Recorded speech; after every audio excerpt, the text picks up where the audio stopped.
Welcome to the CVTC Microsoft Authenticator self-enrollment tutorial. Self-enrollment is a quick and easy way to secure your account. Before you start, ensure your phone number and alternate email are up to date in SIS. Click the SIS link. Click Personal Information. From this screen, you can add, edit, or delete phone numbers. Visit the CVTC-KB website, shown on the screen or from the description below. Click on the Self-Enrollment link. Enter your full CVTC email address, including at student.cvtc.edu. Click the Submit button. You'll be redirected to the Student Commons where you'll authenticate using the phone number from SIS. Choose to receive a text or a call for verification. If you select text, enter the code you receive.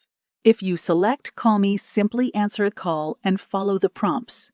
Your sign-in was successful. Once you've entered the code or completed the call, click Verify to finish the enrollment.